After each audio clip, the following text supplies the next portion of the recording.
নমস্কার প্রিয় দর্শক বন্ধু, আপনাদের সকলকে সম্পূর্ণ অ্যান্ড সোমাস কিচেনে স্বাগত জানাই।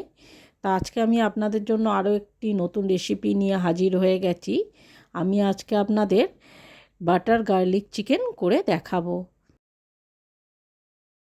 তার জন্য এখানে আমি 500 গ্রাম বোনলেস চিকেন ভালো করে ধুয়ে জল ঝরিয়ে নিয়েছি। এবার এর মধ্যে 1 চামচ গোলমরিচ গুঁড়ো, 1 চামচ নুন আর 1 চামচ কর্নফ্লাওয়ার দিয়ে এবার চিকেনটাকে ভালোভাবে আমাদের মেখে নিতে হবে। চিকেনটাকে ভালোভাবে এই সমস্ত কিছুর সঙ্গে মেখে আপাতত আধ ঘন্টার মতো এটাকে আমাদের রেস্টে রেখে দিতে হবে।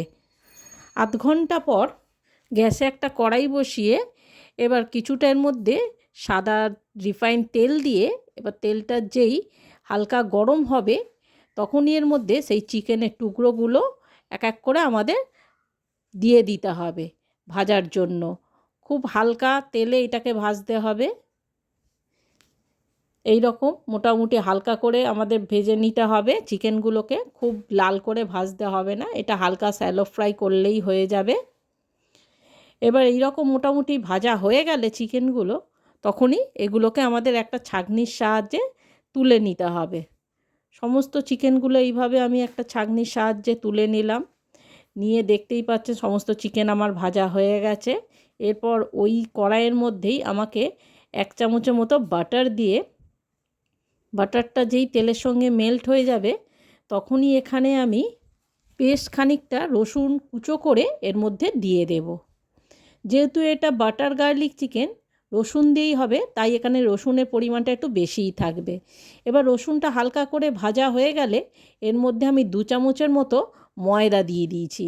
দিয়ে এবার ময়দাগুলোকেও হালকা সামান্য ভেজে নিয়ে এবার এখানে সামান্য পরিমাণে জল দিয়ে দিতে হবে। জলটা দিয়ে ভালো করে এগুলোর সঙ্গে মিশিয়ে নিয়ে এবার যেই গ্রেভিটা এরকম ফুটে উঠবে তখনই এখানে চিকেনগুলোকে দিয়ে দেব।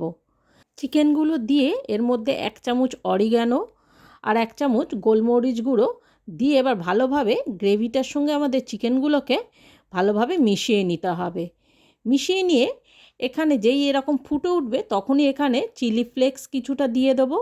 দিয়ে এখানে 1/2 চামচ নুন দিয়ে দিলাম। দিয়ে আরও ভালো করে এটাকে মিশিয়ে আরও 2-3 মিনিট ভালো করে ফোটাতে হবে। 2-3 মিনিট এরকম ভালো করে ফোটানোর পর লাস্ট আমি এখানে কিছুটা ধনেপাতা কুচো করে দিয়ে দিলাম। দিয়ে এবার একটু সব কিছুর সঙ্গে ভালোভাবে মেশানো হয়ে গেলে আমাদের এই সময় গ্যাসটাকে অফ করে দেবো। তো দেখতেই পেলেন কত সহজে আমরা বাটার গার্লিক চিকেন বানিয়ে ফেললাম বাড়িতেই।